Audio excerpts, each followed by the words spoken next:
The survey ship Wandering Purpose shook violently as it entered the atmosphere of Calath 7, and every alarm on the bridge started screaming at once. Commander Yethris grabbed her console with all four of her arms and felt her chitinous plates clicking together in distress as she watched the view screen fill with fire and smoke and death. Below them stretched a world that looked like it had been torn straight from the nightmares of her people.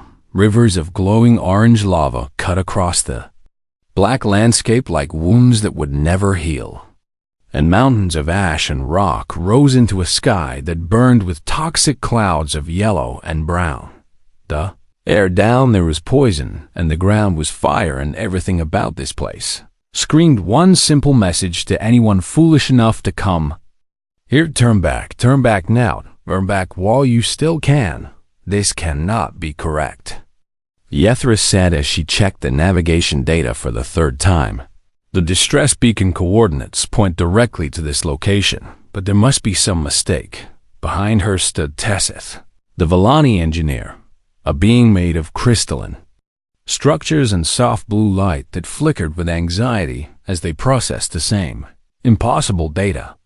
Perhaps the colonists never survived the initial landing, Tesseth said in their harmonic voice that sounded like wind chimes in a storm. Perhaps we are simply tracking an automated beacon calling out from wreckage that has been burning for 11 years. 11 years, that was how long ago the colony ship Dawn's Promise had vanished during a routine settlement mission. The ship had carried 200 human colonists to what was supposed to be a temperate world in the outer reaches of Council space.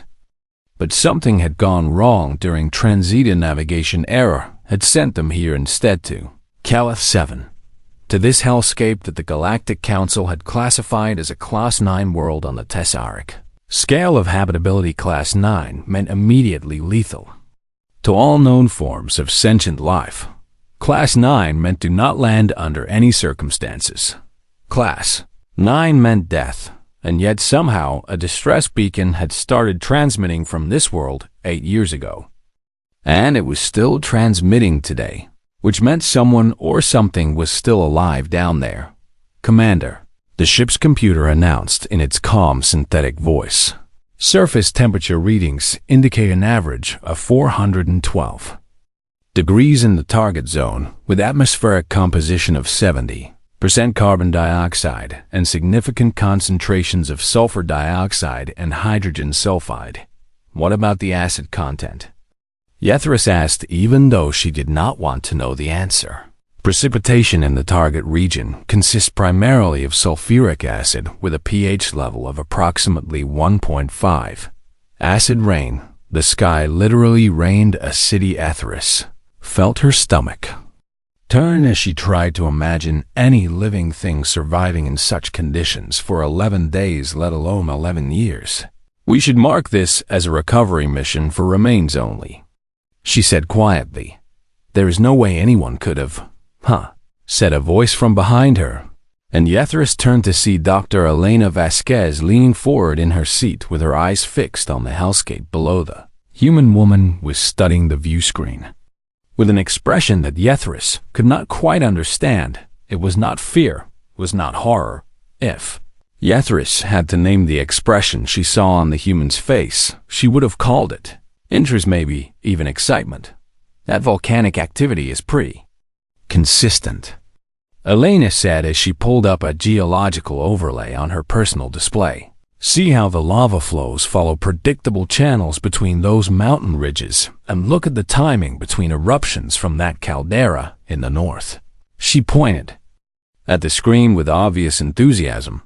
There is a pattern here, and patterns mean predictability, and predictability means we can find safe zones. Yethris stared at her. Dr. Vasquez, she said slowly as if speaking to someone who had lost their mind. I do not think you understand the severity of what we are looking at. Oh, I understand, Elena said without looking away from her analysis. Surface hot enough to melt lead, and air that would dissolve your lungs, and rain that would eat through metal, and constant volcanic eruptions that could bury a city in minutes. She smiled, she actually smiled. But look at those basalt formations near the eastern ridge. She continued while zooming in on a section of the map. That is cooled lava from maybe 50 or 60 years ago. Based on the weathering patterns, and cooled lava means stable ground, and stable ground means we can land there. Land there. Tacith repeated with a flicker of disbelief in their crystalline form. You want us to land on a Class 9 world? Well, yeah, Elena said as if this was the most obvious thing in the universe. That is kind of why we came here, right? She stood up and walked to the main console to get a better look at the terrain data. Okay. So if we approach from the northwest, we can avoid the worst of the thermal updrafts from those active vents. And then we swing around this ridge here and drop down into this valley. Her finger traced a path across the screen that wound between rivers of molten rock and clouds of toxic gas. There, she said, pointing to a dark patch of land nestled between two massive lava flows.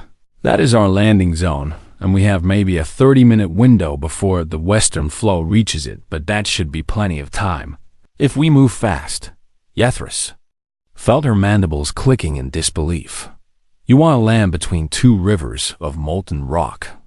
Best spot available, Elena said with a shrug. The ground is solid, and the thermal signature suggests the rock has been stable for at least a decade. And we will be far enough from the active vents that we should not have to worry about sudden eruptions. She was already heading toward the equipment bay to grab her environmental suit. So, she called back over her shoulder with a grin that Yethris found deeply unsettling. Where should we set up camp? Yethris looked at Tessith. Tessith looked at Yethris. Neither of them had any idea what to say in 200 years of space exploration. The Githari people had colonized 12 worlds across 3 different climate types, and they were considered one of the most adaptable species in the known galaxy. But not once in all that time had any Githari ever looked at a world like Calith 7 and asked where to set up camp. The question simply would not have occurred to them, because the answer was so obviously nowhere. Nowhere was where you set up camp on a Class 9 death world. You did not land. You did not explore. You marked it on your charts as a place to avoid forever, and you moved on to find somewhere that would not kill you the moment you stepped outside. But Elena Vasquez was not asking if they should land. She was not debating whether survival was possible. She had already moved past those questions entirely and was focused on the practical details of making it work. Commander, Elena's voice came over the intercom from the equipment bay. You coming or what? Because that landing window is not going to stay open forever. Yethris took a deep breath and tried to calm her racing hearts, all 3 of them. Tessith, she said quietly, begin landing preparations and plot the approach vector Dr. Vasquez described. Commander, Tessith said with obvious reluctance. Are you certain this is wise? No, she was not certain at all, but somewhere down there on that burning hellish world, a beacon was calling out for rescue, and the only person on this ship who seemed to think they could actually answer that call was the human, who was currently humming to herself while checking the seals on her environmental suit. Plot the vector, Yethris said again. We are going down. The wandering purpose touched down on the basalt plain with a heavy thud that sent clouds of ash swirling into the poisonous. Elena was already at the airlock before the landing struts had finished settling, and she was checking her environmental suit one final time as Yethris and Tessith caught up to her. Remember, Elena said as she sealed her helmet, move fast and stay close and watch your temperature readings, because if your suit starts overheating, you need to tell me immediately. Yethris nodded as she finished sealing her own suit, which was bulkier and more heavily armored than the human version, but somehow she doubted it would protect her any better in this environment. Outside the airlock, the world was fire. The ground beneath their feet was black volcanic rock that still radiated heat, even after decades of cooling, and the sky above them churned with clouds of yellow and orange that blocked out any hint of stars. In The distance a volcano rumbled, and a fresh river of lava began spilling down its slopes toward the valley floor. The beacon signal is coming from 2 kilometers east, Tessith reported through the communication link. There appears to be some kind of structure built into the base of that cliff formation. Elena squinted through the haze and nodded. I see it, she said. Looks like they carved right into this rock, and that is smart because the cliff would protect them from lava flows, and the rock itself would provide insulation from the surface heat. They moved quickly across the blasted landscape, and every step felt like walking through a nightmare. Heat was oppressive, even through their environmental suits, and the air filters worked constantly to scrub out the toxic gases that surrounded them on all sides. Twice, they had to detour around streams of molten rock that had not been visible from orbit. Once they watched a section of ground simply collapse into a hidden magma chamber that had been lurking just below the surface. And through it all, Elena walked with a calm confidence that Yethris found both impressive and slightly insane. There, Elena said, pointing ahead as they crested a small ridge. Is that what I think it is? Yethris looked and felt her mandibles drop open in shock. Built into the cliff face ahead of them was not just a shelter or a bunker, but an actual settlement metal. Doors had been installed into carved rock openings, and pipes ran along the cliff surface, carrying what looked like water or coolant, and most incredibly of all, there were lights, actual lights shining from windows cut into the stone someone had built. A home here. Someone had looked at this hellish world and decided not just to survive, but to stay. Door opened in the cliff face, and a figure in an environmental suit emerged and began walking toward them. Yethris reached for her sidearm instinctively, but Elena put a hand on her arm. Easy, Elena said. I think we just found our colonists. The figure stopped a few meters away and reached up to unseal their helmet, and when the faceplate lifted, Yethris saw a human man with gray hair and weathered skin and eyes that held the calm confidence of someone who had seen things that would break most beings. Took you long enough, the man said with a smile that somehow reached his eyes. We sent that beacon 8 years ago, and we were starting to think nobody was coming. Elena stepped forward and extended her hand. Dear Elena Vasquez with the Galactic Survey Corps, she said. And you must be the colonists from the Dawn's Promise. Governor Marcus Chun, the man replied as he shook her hand firmly. And yes, we are what is left of the Dawn's Promise expedition, and I have to say it is very good to see a friendly face. What is left? Those words hung in the air for a moment before Yethris found her voice. How many of you survived? She asked. Jun's expression flickered with something that might have been grief, but he pushed it aside quickly. 63, he said. We lost a lot of people in the first 2 years before we figured out how to make this place work. But everyone who made it past those first years is still here and still healthy. 63 humans alive and healthy on a Class 9 world for 11 years. Yethris could not process what she was hearing. That is impossible, Tessith said, voicing what Yethris was thinking. The environmental conditions on this planet should have killed you within days of landing, and your colonial transport ship would not have had the specialized equipment needed to survive in these conditions. Chen laughed, and it was a genuine laugh full of warmth and something that sounded almost like pride. You are absolutely right, he said. We did not have the equipment we needed, so we made it ourselves, and we did not have the knowledge we needed, so we learned it, and when this planet tried to kill us, we found ways to kill it right back. He gestured for them to follow him toward the settlement. Come on inside, he said. I will give you the grand tour, and you can see for yourself how we turned hell into home. The interior of the settlement was nothing like Yethris had expected. Instead of a desperate bunker full of starving survivors, she found a thriving community carved into the living rock tunnels, stretched deep into the cliff, where the temperature stabilized and ventilation systems hummed quietly As they circulated filtered air throughout the complex, children ran through corridors that had been decorated with colorful murals depicting the history of the colony, and their laughter echoed off walls that had been polished smooth by years of use. There were hydroponic gardens growing vegetables under artificial lights and workshops where colonists repaired equipment and built new tools, and a medical bay that looked better equipped than some she had seen on actual colony worlds. We tapped the geothermal energy directly, Chen explained as they walked. The planet tries to burn us, so we use that heat to power everything we need, and the volcanic soil is actually incredibly rich in minerals once you process out the toxins.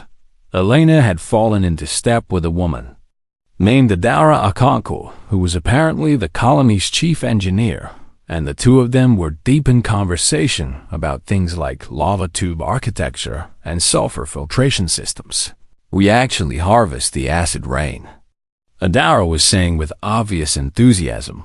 We collect it in these specialized catchment basins, and then we neutralize the acid and extract the pure water, and nothing goes to waste here, because we cannot afford to waste anything. Yethris watched the interaction with a growing sense of disbelief. These humans were not just surviving, they were thriving. They had taken a world that should have killed them, and they had bent it to their will through nothing but determination and ingenuity, and a stubborn refusal to accept the obvious reality that they should all be dead. "Commander," Tessith said quietly as they drifted closer to Yethris, "I am beginning to understand why the Council insisted on including humans in first contact survey teams." Yethris nodded slowly. She was beginning to understand as well. For 200 years, the Galactic Council had been studying humanity and trying to understand what made them so different from every other species in the known galaxy, now standing in a settlement that should not exist on a world that should not support life. Yethris finally had her answer. Humans did not see impossible situations. They only saw problems that had not been solved yet. "Governor Chen," she called out as they entered what appeared to be a communal dining area. "I have to ask you something that has been bothering me since we landed." Chen turned to face her with a curious expression. "Ask away, Commander." Yethris gestured at the settlement around them. "When your ship crashed here, and you realize what kind of world you were on," she said slowly, "did you ever consider just giving up?" Chum was quiet for a moment as he considered the question. "No," he finally said. "Giving up was never really an option, and I know that probably sounds strange to you, but you have to understand something about humans." He smiled and looked around at the community he had helped build.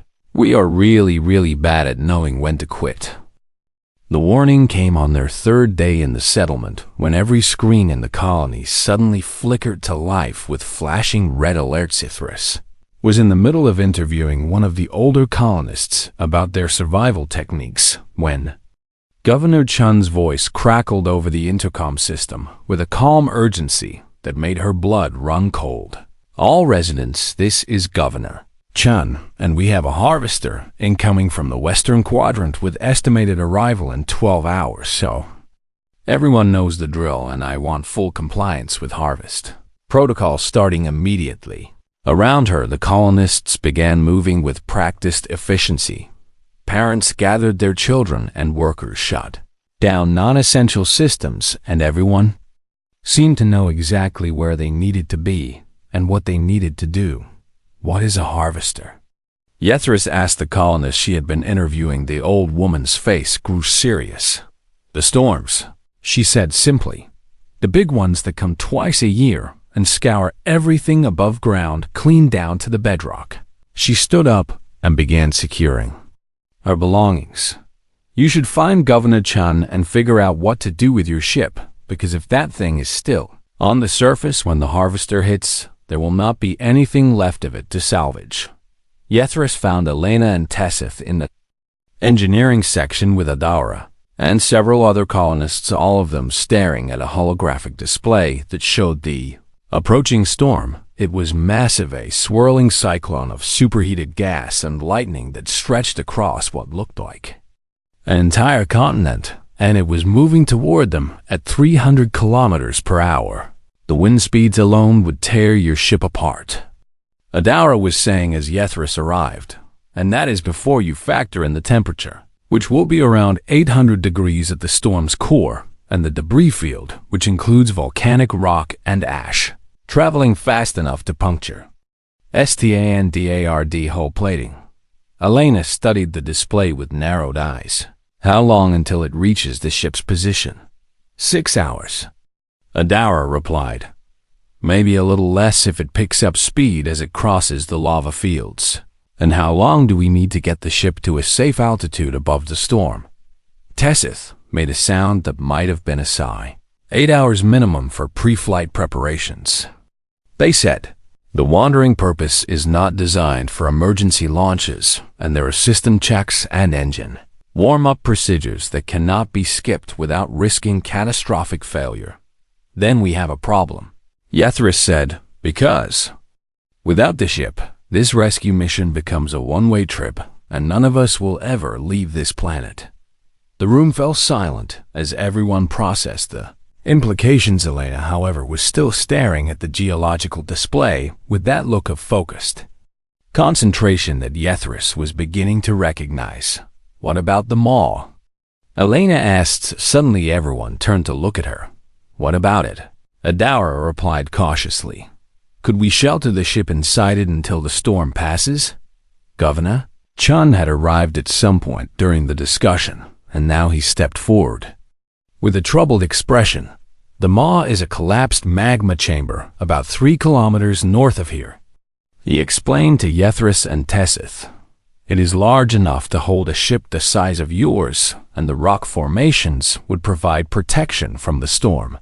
But Yethris prompted because there was clearly a but coming, but the entrance corridor is narrow. Adara continued. And there are active thermal vents throughout the passage that release superheated gas at unpredictable intervals. And if your ship is in that corridor, when a vent goes off, the heat would cook everyone on board. Tessith flickered. With alarm, you want us to fly into an active volcanic formation while thermal vents are erupting around us? No. Chun said firmly. I do not want you to do that because it is incredibly dangerous, and we have lost people to the maw before when they misjudged the venting cycles. Elena was pulling up additional data on her personal display. The venting is not random though, is it? She said. I have been watching the thermal readings since we landed, and there is a pattern to the releases. Adara looked at her with surprise. You noticed that? 90-minute cycles give or take, Elena said, with a window of about 40 minutes. Between major vents where the passage should be clear. Should be. Chun repeated with emphasis. The pattern is not perfect, and there have been times when vents went off outside the normal cycle, and if that happens while you are in the corridor, you will not have time to get out. Elena nodded slowly as she continued. Studying the data, what are the odds of an off-cycle vent during a 40-minute window? The colonists exchanged looks, maybe 1 in 20. Adara admitted. We have tracked the venting for years, and the pattern holds most of the time, but we have seen exceptions. 1 in 20. Elena repeated. So a 95% chance of making it through safely. Those are not good odds when your life is on the line. Chun said. Elena smiled grimly. They are better odds than trying to outrun a continent-sized storm of fire and lightning, and they are definitely better odds than being stuck on this planet forever. Because our ship got turned into slag. She turned. To face Yethris. Commander, the decision is yours, but I think this is our best option, and maybe our only option. Yethris felt all 3 of her hearts pounding as she considered the choice: fly into a volcanic cave system with active thermal vents and risk being cooked alive, but watch their only way off this planet get destroyed by a storm that made hurricanes look like gentle breezes. Tessith. She said quietly, what do you think? The Villani engineer flickered with uncertainty. I think this is insane. They replied, but I also think Dr. Vasquez is correct, that it may be our only viable option. Yethris closed all 6 of her eyes for a moment, and took a deep breath. When she opened them again, her decision was made. "We fly for the maw," she said. "Dr. Vasquez, you will pilot the ship since you seem to be the only one here who thinks this is anything less than suicide." Elena was already heading for the door. "I will need the colonists' mapping data for the cave system, and I want constant communication with someone who knows the venting patterns. I will guide you," Adara said as she fell into step beside Elena. "I know the maw better than anyone, and I will talk you through every meter of that passage." Chun watched them go with a complicated expression on his face. "Commander," he said to Yethris, "I want you to understand something about what you are about to attempt." Yethris turned to face him. "Yes, Governor. In 11 years on this planet, we have learned that survival is not about avoiding danger," Chun said slowly, "because on a world like this, danger is everywhere, and you cannot avoid it no matter how hard you try." He met her eyes with a steady gaze. "Survival is about choosing which dangers you are willing to face and having the courage to face them when the time comes, and right now Dr. Vasquez is choosing to face the maw rather than face the harvester. You think she can do it?" Chun was quiet for a moment. "I think if anyone can do it, a human can," he finally said, "and I think that is the best answer I can give you." Outside the settlement, the sky was beginning to darken as the first outriders of the harvester storm crept over the western horizon. They had less than 6 hours to fly into the heart of a volcanic death trap and somehow come out the other side alive, and Elena Vasquez was humming to herself as she ran toward the ship. Yethris wondered if all humans were this crazy, or if they had just been lucky enough to find the craziest one in the galaxy. Either way, their lives were now in her hands. May the stars help them all. Elena sat in the pilot's seat and ran her hands over the controls of the wandering purpose with a familiarity that surprised Yethris. "I thought you were a scientist," Yethris said as she strapped herself into the co-pilot's chair. "Not a pilot. I am both," Elena replied as she brought the ship's engines online. "Back home, I used to fly atmospheric craft through Jupiter's storm bands for fun, and let me tell you, those storms make the harvester look like a light breeze."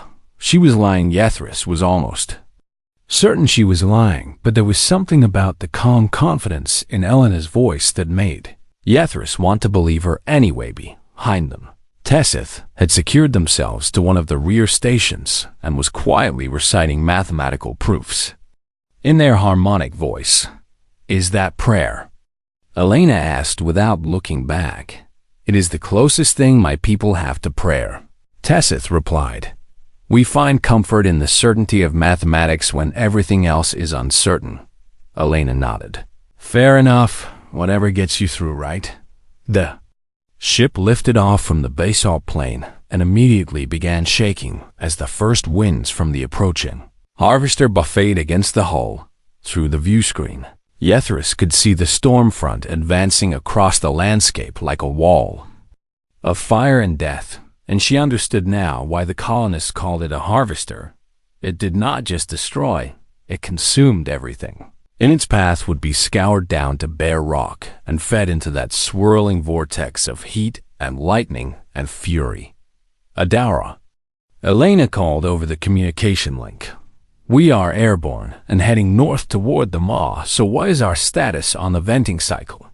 "You have good timing," Adara's voice crackled back from the settlement. "The last major vent was 12 minutes ago, so you should have a clear window of about 40 minutes, but you need to move fast because I am seeing some pressure building that could mean an early release." "Copy that," Elena said. "We are on our way."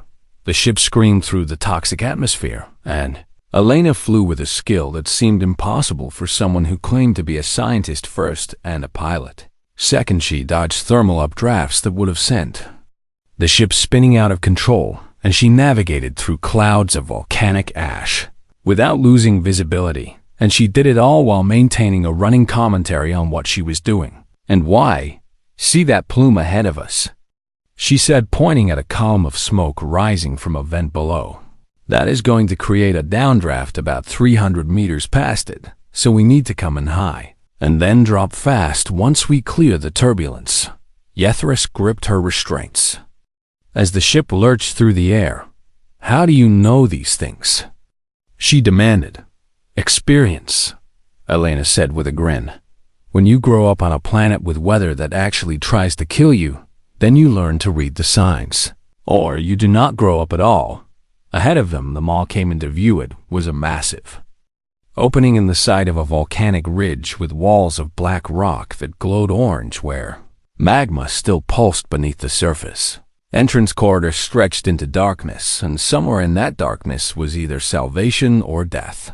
4 minutes. Until the next potential vent. Adara reported. "You need to be clear of the corridor before then." "How long is the corridor?" Elena asked. "About 2 kilometers, with the main chamber opening up at the end, and there are 3 major vent points along the way that you will need to avoid."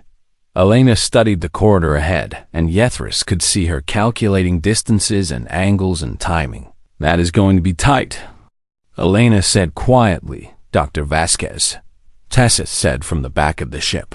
"I feel compelled to point out that tight does not fill me with confidence given our current situation." Elena laughed. It was a genuine laugh full of warmth and something that might have been excitement. "Tessif, my friend, I have flown through tighter spots than this, and I'm still here to tell the tale, so just hang on and trust me."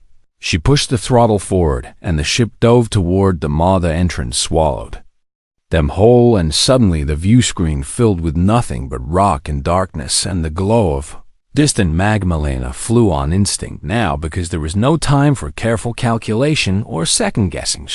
Banked left to avoid a rocky outcropping that emerged from the darkness without warning, and then right to dodge a stream of glowing lava that poured from a crack in the ceiling. Behind them, Tessith had stopped reciting mathematical proofs and was now simply holding on in silence. Citrus had closed 4 of her 6 eyes because watching was somehow worse than not watching.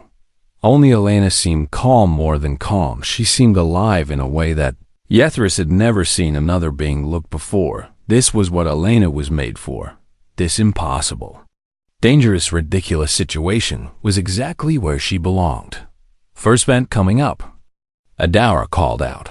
"Should be clear, but watch for debris on the corridor floor." Elena dropped the ship lower, and they skimmed over a field of cooling rock that had clearly been deposited by previous vent releases. "Clear," Elena reported, moving to Section 2. The corridor narrowed ahead of them, and Yethris felt her heart skip as she realized the ship barely fit through the gap. Elena rolled the ship 90 degrees without hesitation, and they slipped through sideways with rock scraping against the hull on both sides. The sound was horrible, like nails being dragged across metal, amplified 1,000 times. "Section 2 clear," Elena said, as if she had not just performed an impossible maneuver through a gap that should have been too small. Approaching the main chamber. 2 minutes until potential vent. Adara warned. "You need to clear that last section now." Elena pushed the engines harder, and the ship surged forward through the darkness. Walls opened up ahead of them, and suddenly they burst into a vast underground chamber that stretched further than their lights could reach. It was beautiful in a terrible way. Cathedral-like formations of cooled lava rose from the floor, like ancient monuments, and the ceiling arched high above them, covered in crystals that reflected their lights in 1,000 different colors. Elena brought the ship down fast and landed on a flat expanse of basalt, just as the corridor behind them erupted in a column of superheated gas that would have melted them to slag if they had been a minute slower. Chamber reached. Elena reported over the comm. "We are safe." "Cutting it close, Dr. Vasquez," Adara replied, and Yethris could hear the relief in her voice. "The harvester should pass over in about 8 hours, so settle in and try not to touch anything down there, because some of those rock formations are not as stable as they look." Elena leaned back in her chair and let out a long breath. "See," she said, turning to look at Yethris with a tired smile. "Nothing to worry about." Yethris stared at her.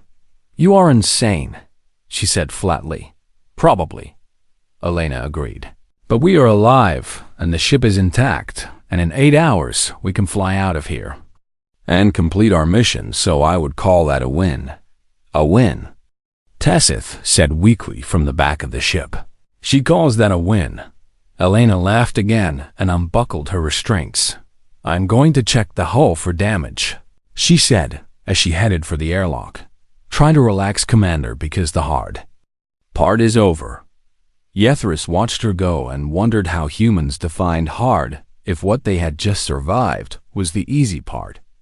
Behind her, Tessith resumed their mathematical recitations. Outside the ship, the volcanic chamber glowed with ancient fire, and somewhere above them, the harvester raged across the surface of the planet, scouring everything in its path. They had made it against all odds and all reason. They had actually made it, and it was all because of one human who had looked at an impossible situation and simply refused to accept that it was impossibly. Ethris decided then that she would never underestimate humans again, no matter how crazy they seemed to be. The harvester passed over them like the wrath of an angry god. For 8 hours the colonists huddled in their deep shelters, while above them the storm tore across the surface with winds that exceeded 500 kilometers per hour and temperatures that would have turned steel into puddles of molten sludge. Yethris spent those 8 hours in the volcanic chamber beneath the Maw, watching the ceiling shake with distant thunder and thinking about everything she had witnessed since landing on Kella 7. She thought about the colony carved into living rock. She thought about children laughing in corridors that had been cut by hand from volcanic basalt. She thought about Adara Okalkul explaining how they harvested acid rain and turned it into drinking water, and she thought about Elena Vasquez flying through a volcanic death trap while humming to herself as if she was taking a leisurely afternoon drive. When the storm finally passed and the wandering purpose emerged from the maw into a landscape that had been completely transformed by the harvester's fury, Yethris knew that she had a duty to perform. She had to tell the galaxy what she had learned. The colonists emerged from their shelters within hours of the storm's passing and immediately began the work of restoration, clearing debris from ventilation systems, checking sensors and communication arrays, assessing damage, and planning repairs. They did it all with a casual efficiency that spoke of long practice and deep familiarity with the rhythms of their hostile world. You will want to leave soon, Governor Chun told Yethris as they watched the colonists work. The window between harvesters is when we do most of our surface work, so you should have clear skies for your departure. And you? Yethris asked. Will you be leaving with us? Chun smiled and shook his head. No, Commander, we will be staying right here. Yethris did not understand. But we came to rescue you, she said. That was the entire purpose of this mission, and now that we have found you alive, we can take you home. This is home, Chun replied simply. We built this place with our own hands, and we raised our children here, and we buried our dead in this soil. And no, this is not the world we planned to settle, but it is ours now. He looked out across the ash-covered landscape with an expression that might have been love. We will not abandon it.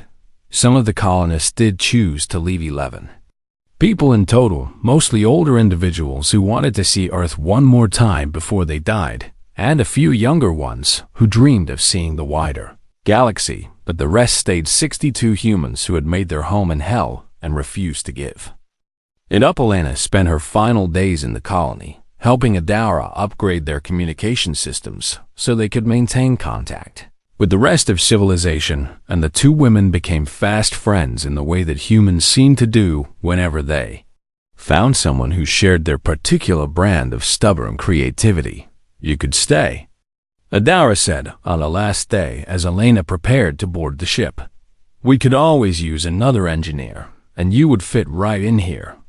Elena laughed and hugged her friend. Maybe someday, she said. But right now the galaxy has a lot more places that need someone crazy enough to ask where to set up camp.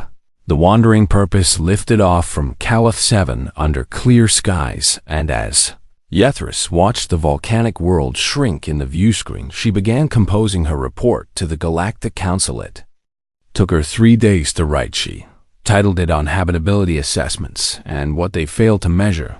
The report began with the facts, the environmental conditions of Callus 7, the history of the Dawn's Promise and its colonists, the survival techniques and technologies they had developed.